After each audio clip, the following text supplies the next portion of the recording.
Chris Scouser here with Matt Howell. And this week on the first run, we head back to a small franchise. Flies a little bit under the radar, but it's the latest entry in the MCU. Thunderbolts Asterix. Are they going to give us a better version of Suicide Squad? We're going to find out. Then we'll give you the big releases on physical media, the Viper video, and streaming picks of the week. Then we're going to lay out our 5 favorite MCU performances. How does that sound, Chris? That sounds great. I'll ask you too where you would slot this in maybe on our... Initially I wanted us to do a rank 'em for this, but we're 30 plus films deep at this point? Sure. And I didn't think we ranked either where Cap America and Brave New World goes, so I'll run them past you, Matt, and then you can tell me where you would slot, I guess, both of those films. Sounds good. We can update our list too. Sounds wonderful. Well, until we Are get you there... going to play any clips? Yeah, play a clip for me, please. All right, this is just for you, buddy. There's something wrong with me. An emptiness. I thought it started when my sister died, but now it feels like something bigger. Just a void. And then she jumps off the side of a building. But not to her death, Matt, but into action and adventure. Mm-hmm. So why don't you tell us what else Thunderbolts is about? Thunderbolts Asterisk. So, Florence Pugh, the great and powerful Florence Pugh, along with a ragtag group of actors, including Sebastian Stan, who returns as Bucky Barnes, Wyatt Russell as John Walker, though they never call him U.S. Agent, I think, right? It's always just Walker. Yeah, the last time they referred him to as U.S. Agent is at the end of Falcon and Winter Soldier. And what else we got? Olga Kurylenko shows up again as Taskmaster for some reason. And we have... Who else is in this? Who plays Ghost? Where is she? Where are you? There you are. Hannah John Kamen comes in here as Ghost. David Harbour returns as Red Guardian. And Julia Louis-Dreyfus really shines now, or at least she steps up into a larger role as Valentina Allegra de Fontaine. And basically, you have White Widow. Is she the White Widow?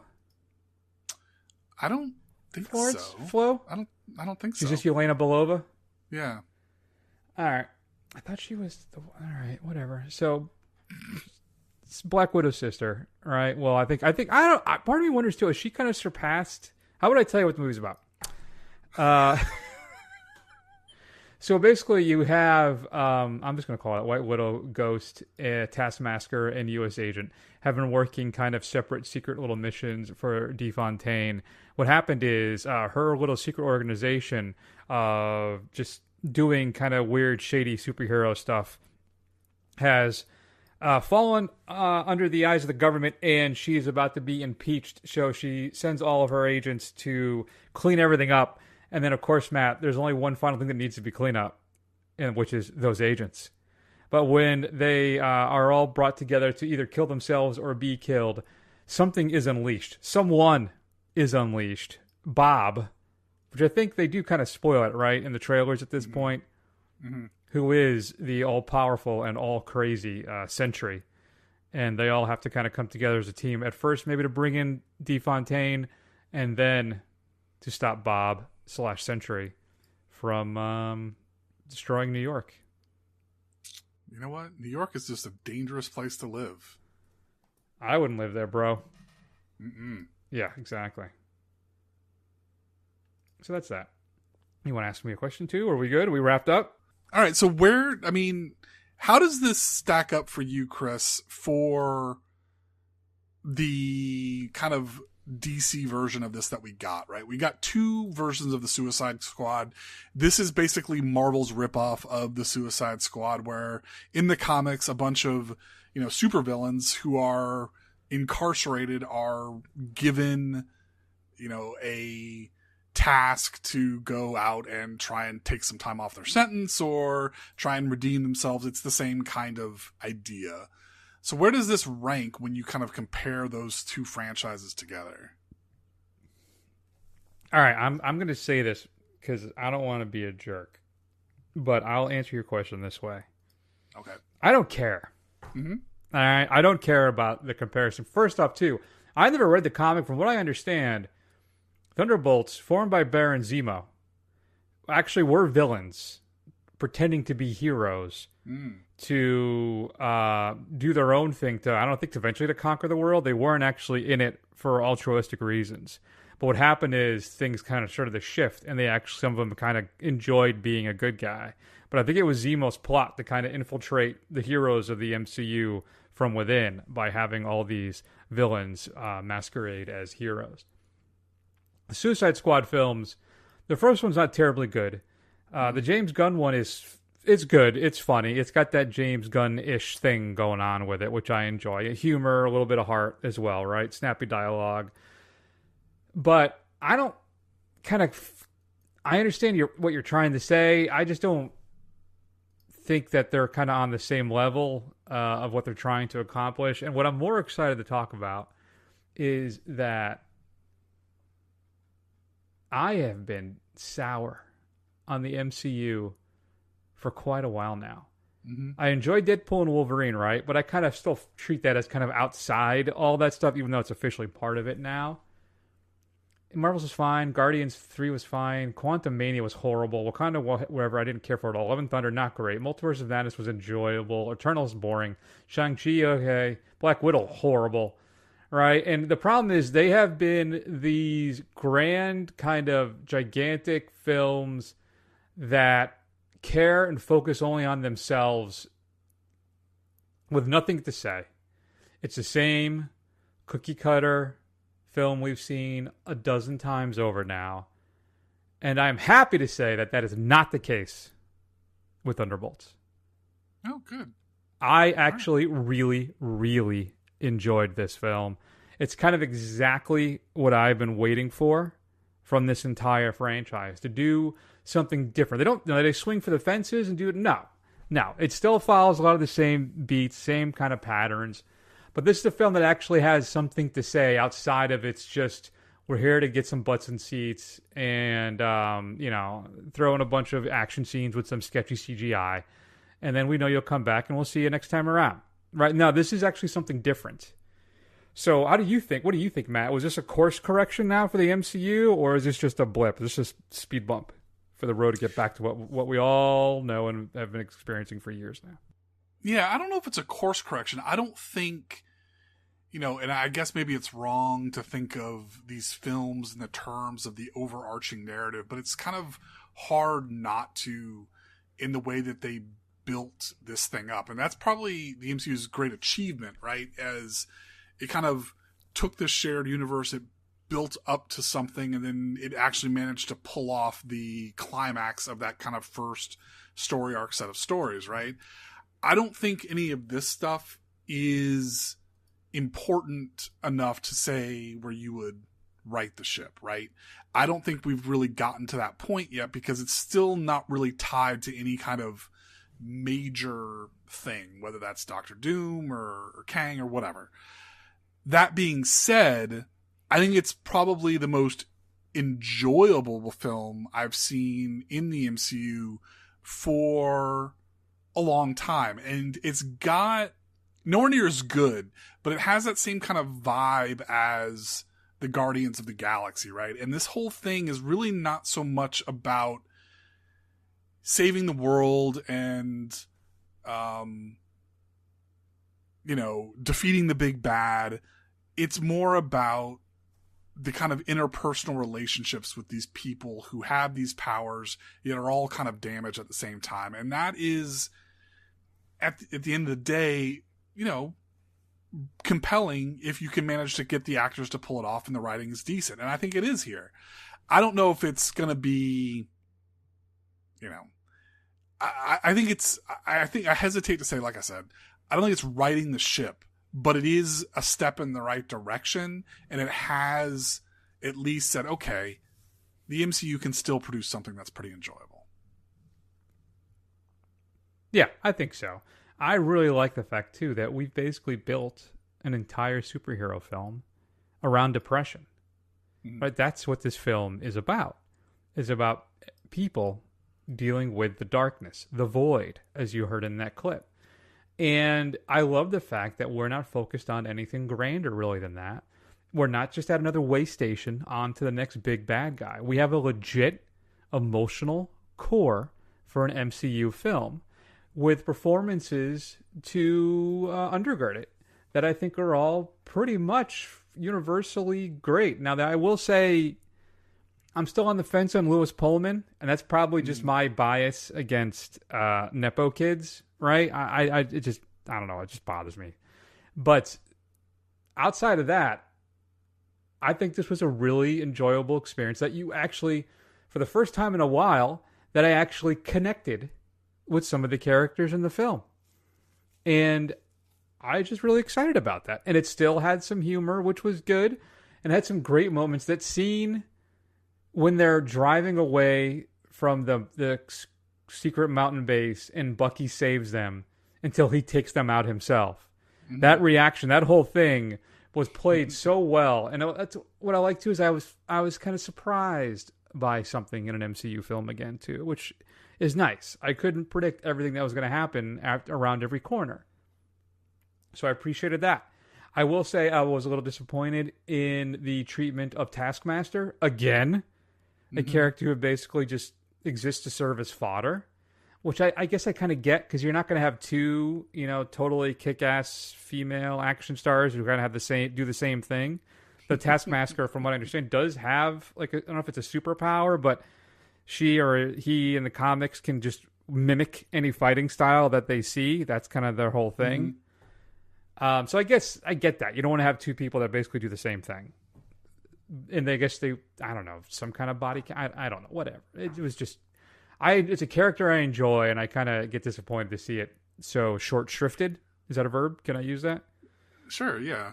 But I mean, part of it, though, is Taskmaster, not only that, though, is so far off from the comics. I mean, like, the Taskmaster in the comics is like it's kind of like a Deadpool, type S character. Well, not as insane, but he's always talking, right? He's always like, telling jokes and stuff like that and taunting his enemies. Whereas this one is like this silent badass. But the whole, you have to say, in all fairness, this team does have 3 super soldiers on it. So if you're talking 3 guys with the same power, I mean, they all literally are super soldiers. That's true. Fair enough. That's a good point. And I do, too, I'm disappointed Taskmaster doesn't have the big swashbuckling pirate hat that I think shows up, in one of the earliest appearances. I think now it's just more of a hood cape scenario, but still. Well, actually, I shouldn't say now. Back when I read comics in the late 80s and early 90s, it did. What else? No bad CGI. I didn't detect, I saw this in Dolby, and I did not detect any crappy CGI, so I was very happy about that. And I enjoyed the score. I have not enjoyed a score in an MCU film. I can't name one for you. I can't. And very happy. I'm very happy with this film, Matt. I hope we see more of this stuff. I love having some actual legit character development, some engaging performances, instead of just getting a bunch of age-appropriate line delivery devices that I've basically been saddled with for the past, 8 years. So, good on you. We'll see if anything changes. We'll see how things go with Fantastic Four. I don't know, Matt. I'm giving it a B+. Yeah. I think I'm going to give it a B. I think I'm very close to a B+, but I could just be being unfairly hard on it. But I think it's a film that even if you're not a huge MCU fan, you'll probably enjoy. Yeah. Flo brings it again. She's a powerhouse, and great stuff. So, good times. Great grand. If you had a chance to see Thunderbolts Asterisk, or as it's now known, I think I saw it on Instagram. They revealed it, so we can talk about it. The new Avengers. Right. Now, there's, but I also, I guess, Captain America Falcon is forming his own version of the Avengers as well. So I'm assuming that's going to play itself out at some point with Doomsday, or I don't know. And in the end credits sequence, Matt, I don't know if you want to talk about that, is the introduction, I guess, of the Fantastic Four, where their ship breaks the interdimensional barrier and shows up in whatever Earth version that this MCU inhabits. Yeah. So I'm thinking, I don't know if this is spoilers because we haven't seen the film yet. That's not out.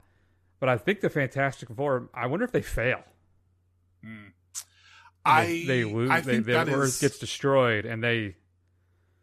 Yeah, I think that's the way it's going to go. I mean, that's the only way I could think it can go because, obviously the Fantastic Four is either in the past or in some kind of retro future, and they've, nobody's ever heard of them. So, obviously they're from another Earth, another multiverse kind of thing. And I think we'll have to just put up with that for a little while longer while they bring in the Fantastic Four, they bring in the X-Men, and then I think, that'll all drop into the background. Yeah, we'll have to see. Good times. I felt like there's something else I was going to say, but I can't remember what it was. God damn it, I know it was brilliant too. Oh well, maybe it'll come back to me. If you had a chance to see Thunderbolts Asterisk, or as it's now known, the New Avengers, shoot us an email at feedback@thefirstrun.com. Matt, were you reading MCU because the New Avengers was a legit title, right?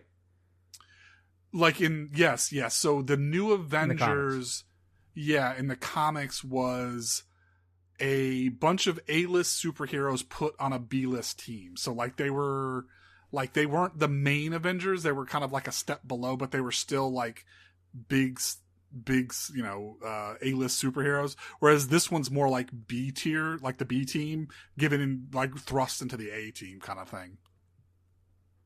Gotcha. All right. So what do we say? Have you chance to see it? Feedback at thefirstrun.com. Love to hear your thoughts. Let's talk about what's coming up on physical media this upcoming Tuesday, May 13th. Getting released by Kino Lorber in 4K, featuring one of the most insane cinematic representations of a pimp, I think, ever? I don't know. Anyway, take a listen. Maybe you'll enjoy it. Come on! Come on! You understand me? Yeah!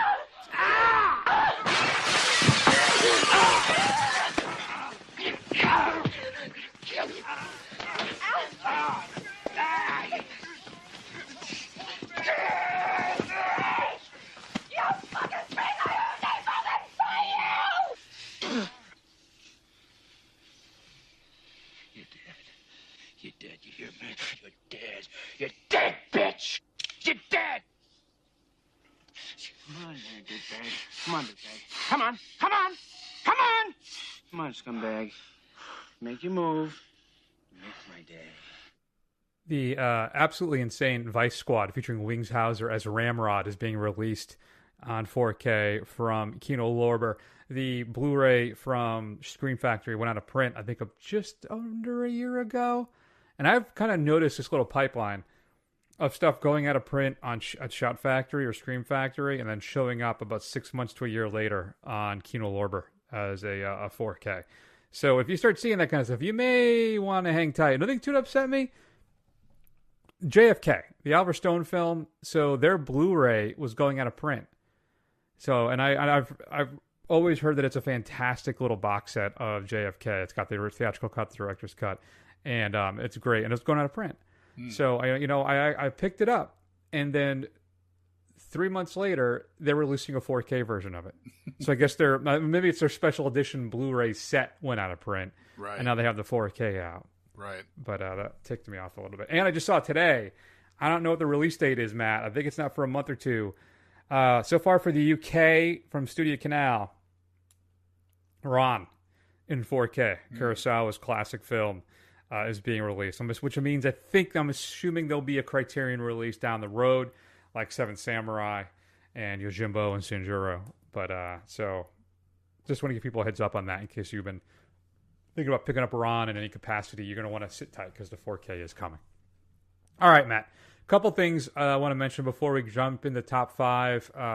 Cauldron's Houses of Doom breakout. So Diabolic DVD, one of the better online retailers for physical media, has their own little sub-label called Cauldron Films.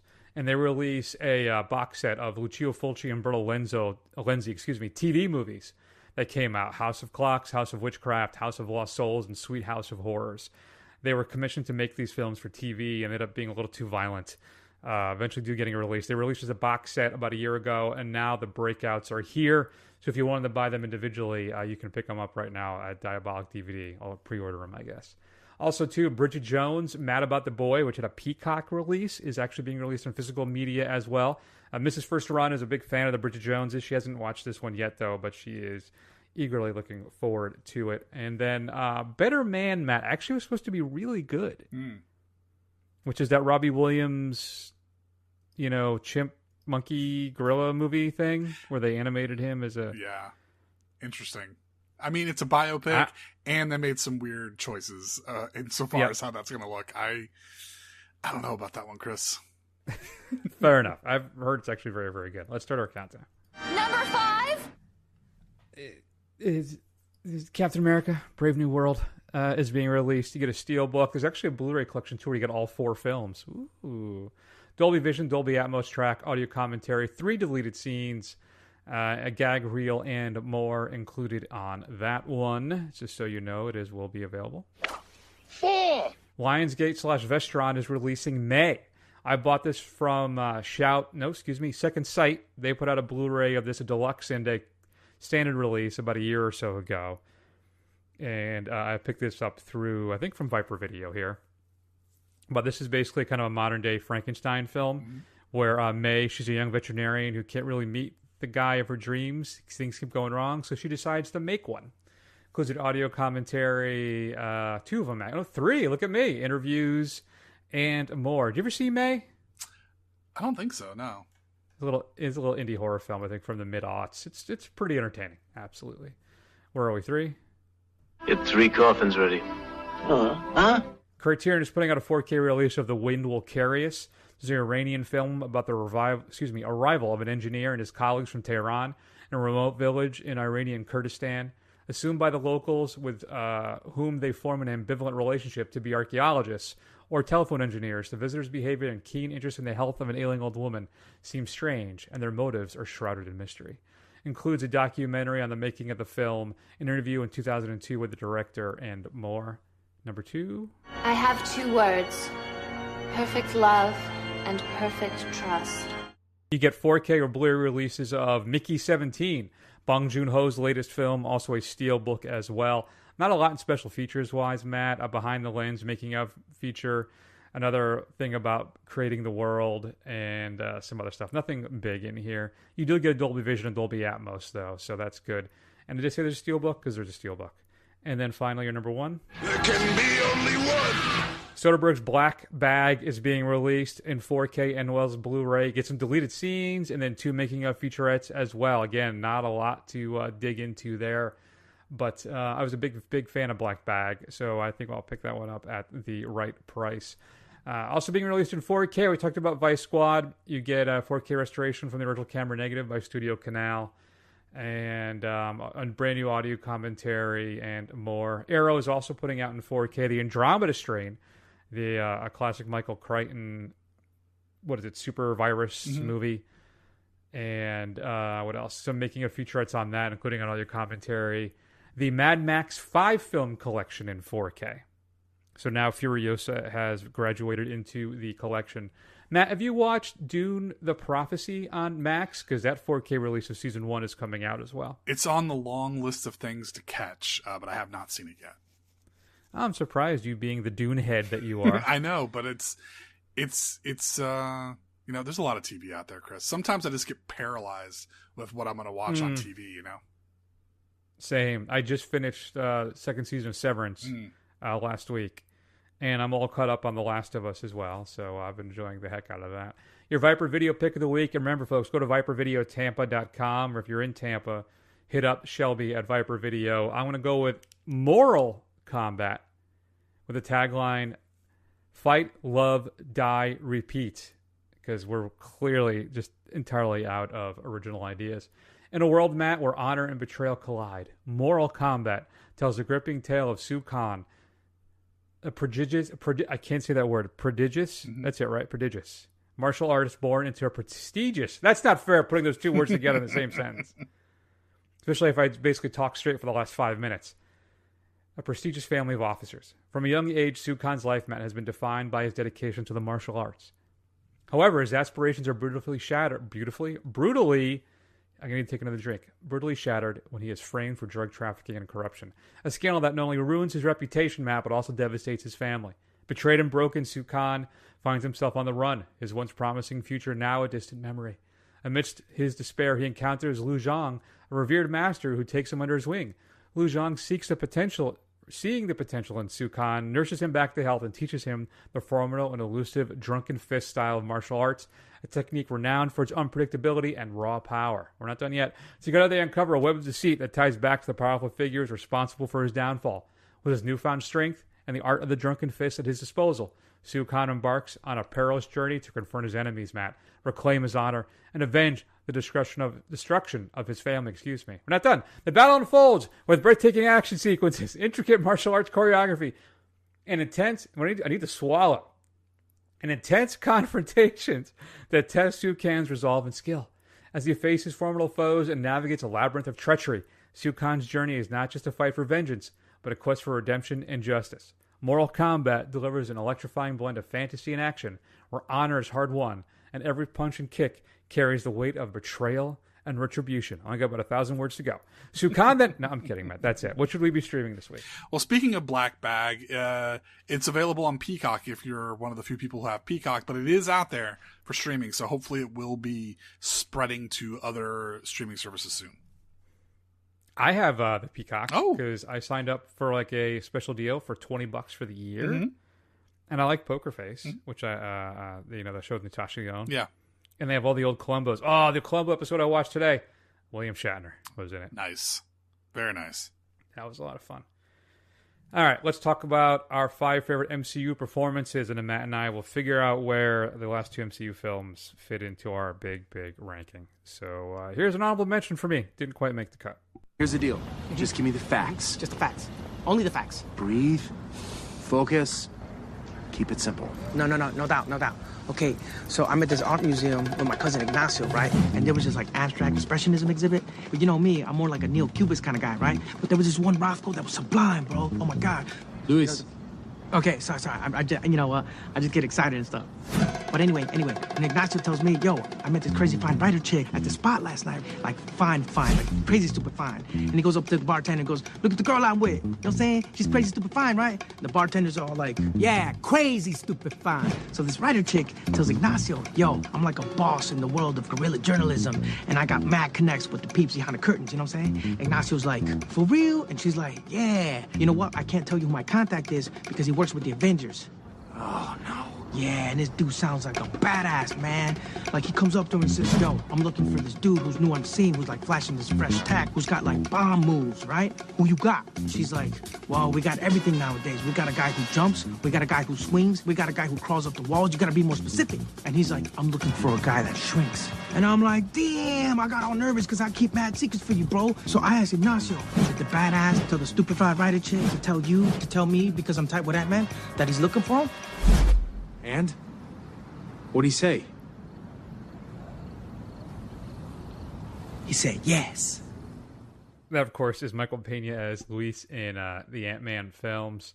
One of my favorite characters. Didn't quite make the cut for me, but absolutely hilarious and fantastic whenever Pena shows up in those films, Matt. So yeah, I absolutely adore him as Luis in those movies, and I'm actually kind of upset with myself I didn't think of it, but yeah, definitely would be an honorable mention for me. There you go. I'll start us off. We'll give you the ultimate number 1. I think for my 5, just for the sheer joy of watching her on the screen and on my television, is Aman Vellani as Kamala Khan in The Marvels or Captain Marvel. Just breathes so much fresh life and air into the show and the films she was in, and an absolute just joy to watch. And you just, it's really weird, but you feel like just lighter whenever she shows up on the screen. She's just this perfect combination of joy and wonder and gee whiz and excitement and awe that she's in this kind of MCU universe, that she's his hero. And it's just a lot of fun. Mm-hmm. So I chose Aman Vellani. That's my 5. That's a good one, yeah. Honorable mention for me, but she is a lot of fun. That is That is an unfairly maligned show. I don't know if we're going to get any more Ms. Marvel at this point. I really hope so. I think Probably not. I think at one point they had a Young Avengers planned, right? But I don't know. Hopefully they do go through with it at some point. Although if they wait too long, they'll be like in their 30s and they won't be so young anymore. All right. So my number 5 then is Oscar Isaac as the many faces of Moon Knight. And I think just as a sheer piece of acting, right? I think Oscar Isaac really dives into the deep end. He, with an expression can show himself changing from one personality to the next and kind of playing off each other.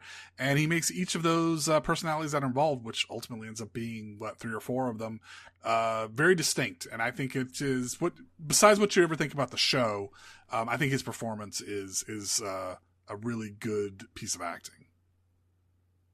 Yeah, nope, honorable mention for me. So then my number 4 then is the great Michael Keaton as Adrian Toomes, Vulture. Possibly one of my favorite scenes in the entirety of the MCU when he's driving them to prom and he figures out that Peter Parker is Spider-Man. And then they have the dad talk, a very different version of it though, in the car. And it's just one of my favorite scenes, like I said, in the entire MCU.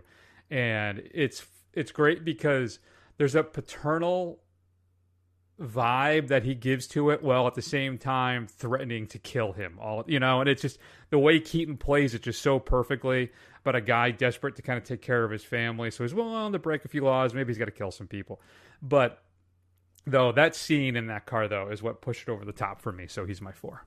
Yeah. Also, Noble mentioned it. He is great in that film. He is great. All right, so then my number 4 is Tom Hiddleston's turn as Loki in the Loki show. I think is really when he kind of really brought a lot to the role, and I think especially in the first season where he's interacting with the different versions of himself, he's interacting with the female version of himself. I think Tom Hiddleston's really game for this, and I think he is just a lot of fun to watch while he's playing the trickster god. Yeah, I also like Richard E. Grant a lot, and too, as the more comic book accurate Loki. Yeah, old Loki, costume wise, right? Yeah.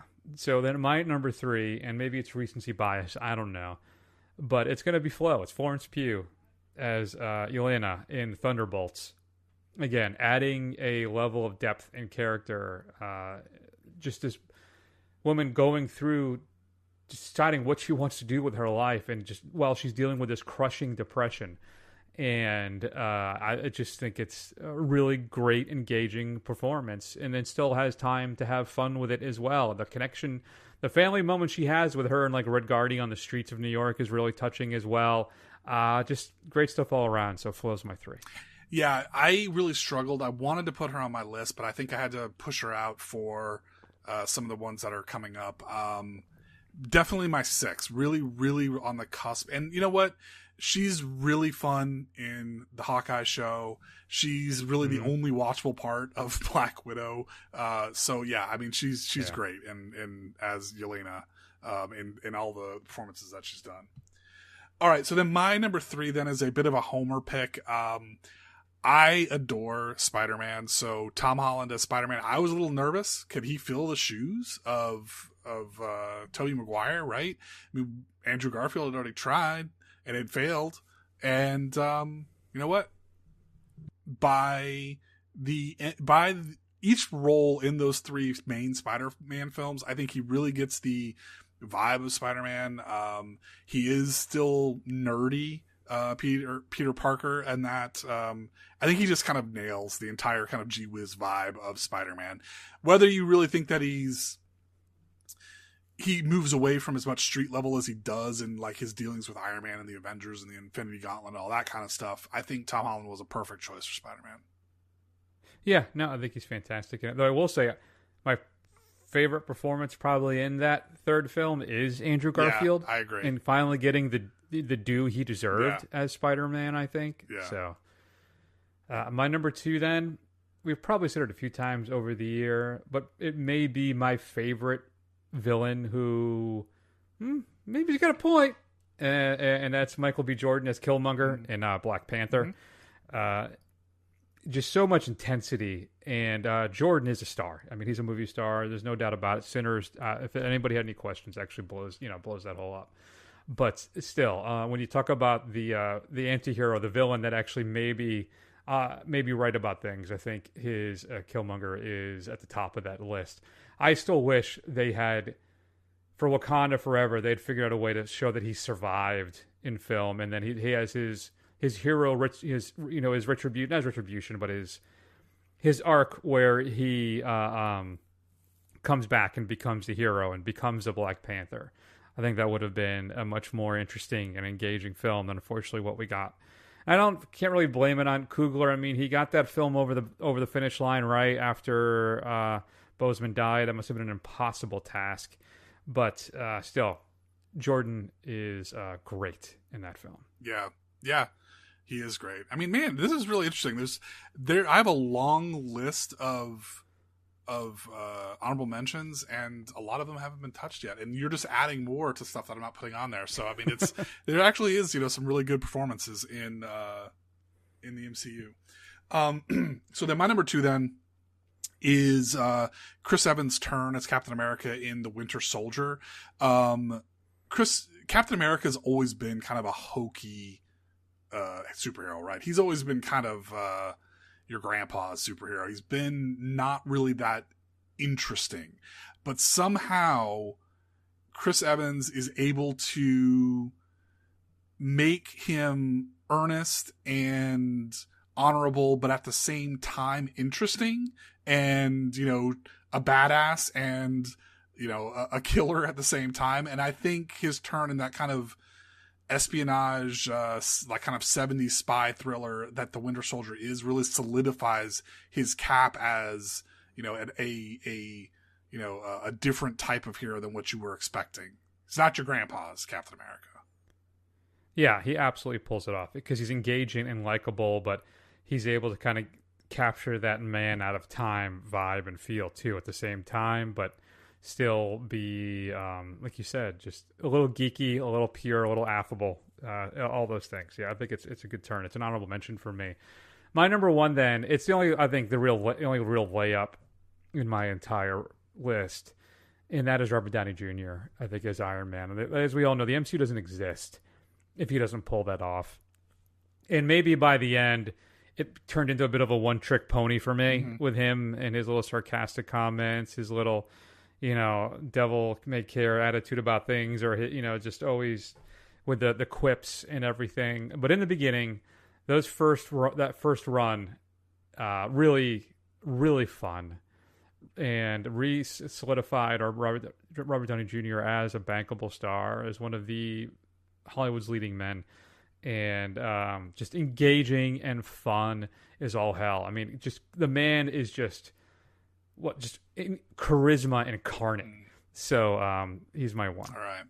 So I knew he was going to be your number 1. So I didn't put him on my list. I do think, obviously the MCU does not exist without Robert Downey Jr. But I mean, his performance is so lived in and so integral to at least that first part of it. I like I said, I think it's a layup. But my number 1 is Chris Hemsworth's turn as Thor in Thor Ragnarok, where he took the least interesting superhero with the worst film so far in the MCU and gives him some personality, plays into his and he shows that he has some comedic chops, kind of plays into the ridiculousness of it. And obviously a lot of it is from Taika Waititi's thumb up prints all over it. But at the same time, I mean, obviously it showed that Chris Hemsworth, had some comedic chops to it. He could be serious at the same time. And he actually showed himself to be a lot better and made me, at least for a brief moment before the next Thor came out, that I was really excited for this next turn as Thor. And you know what? He's still great in the Infinity War and Endgame as well. So I think from just taking a bottom dweller superhero and like elevating it to one of my favorite performances in the entire MCU, I think I had to give it my number 1. Yeah, I had an honorable mention too. Hemsworth in Ragnarok only is what I wrote.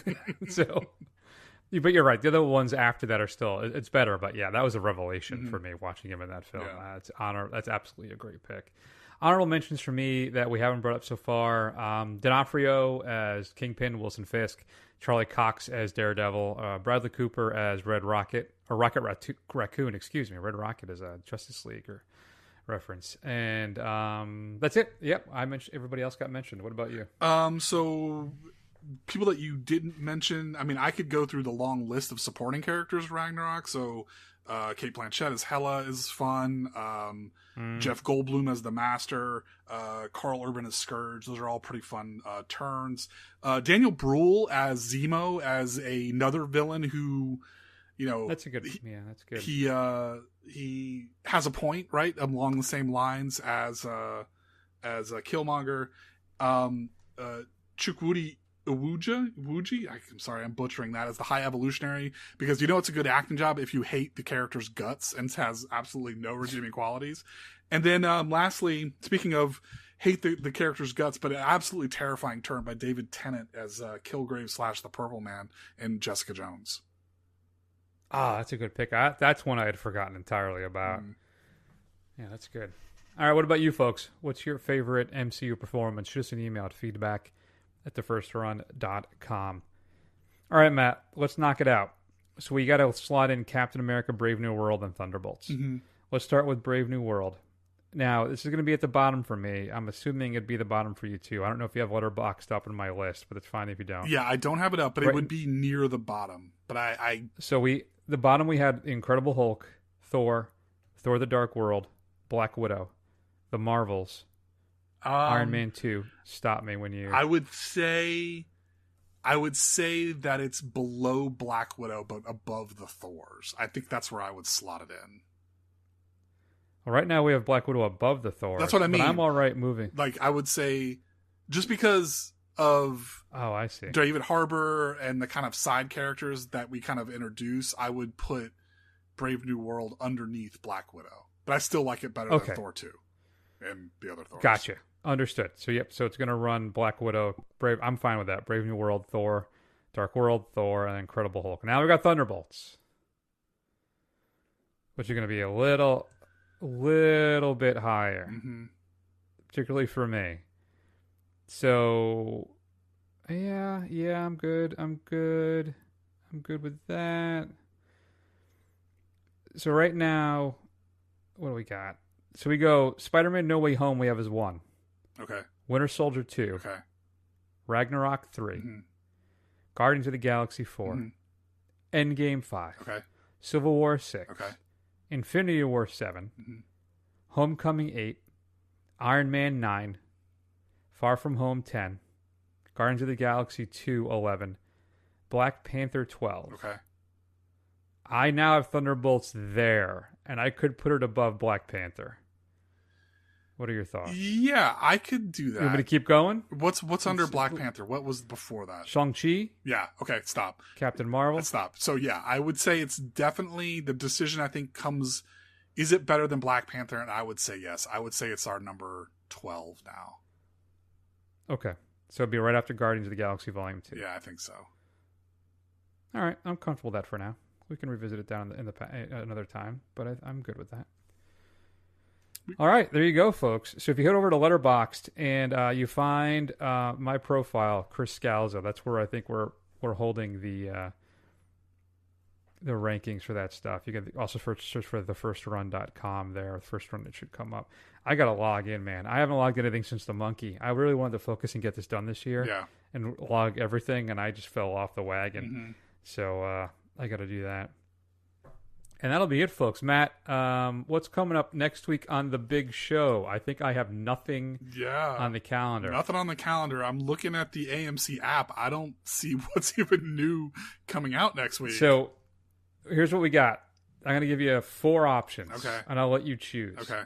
First off, there's Shadow Force, which is a action-y adventure film with Kerry Washington that I think is directed by Joe Carnahan. Okay. Next is Where did it go? It's got Josh Hartnett in it. The Hartnett Assance continues with Fight or Flight. Okay. Where he is an exiled American agent who takes a mission to get a bad guy home on a plane, except everybody else on the plane is there to kill that person. So he has to get everybody home, or get that person home and then fight off everybody who's trying to kill the other agent. There's Clown in a Cornfield. Okay. A little horror film there about a psychotic, possessed, evil demon clown. And then one that I definitely want to do, if we don't do the theater, if we do a theatrical release, I definitely still want to do this. Premiering on Shudder this Friday on the 8th, when this show drops, is Ugly Stepsister, which I believe is a Norwegian take on the fairy tale. It's a body horror film, and it's supposed to be really, really good. Okay. All right. So if you want to pull a classic Howl and say, let's just do Ugly Stepsister. Yeah, let's just do Ugly Stepsister, because, I mean, none of those films sound particularly compelling, and I guarantee you they will be available for streaming in like 3 weeks, so I think it'll be fine. You could also do like Snow White. I know you really wanted to watch that. Mm-hmm, right. That's true. Although there's some Swedish alien film that I'm looking at here called Watch the Skies. I don't know. Yeah, ooh, I mean, I'm leaning towards just doing it Shudder because I'm lazy, but we can add more if we need to. Oh yeah, there it is, Swedish alien film. All right, I'll look into that, see if that's any good. Okay. Well, you'll find out next week, folks. In the meantime, check us out on Facebook, Twitter, Instagram. Nope, Facebook, Instagram, Blue Sky. Do a search for The First Run, and I'll myself, Chris Scalzo, and eventually you will find me. And what else? Go to thefirstrun.com. You find archives of all the old shows, as well as a little player. Just hit play and you'll start listening to episodes. Go over to Apple Podcasts. Give us a review. It'll help other people find the show.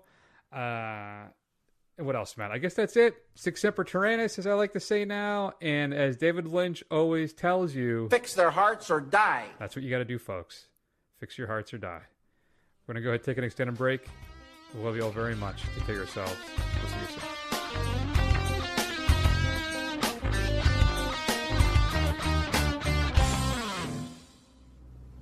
Where is Scott Lang? Oh, see, that's complicated. Because when I first met Scotty, he was in a bad place.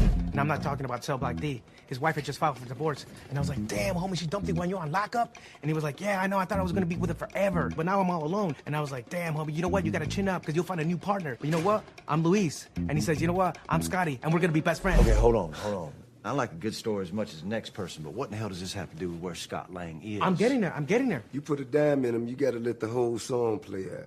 He's like human jukebox. Lang. Right.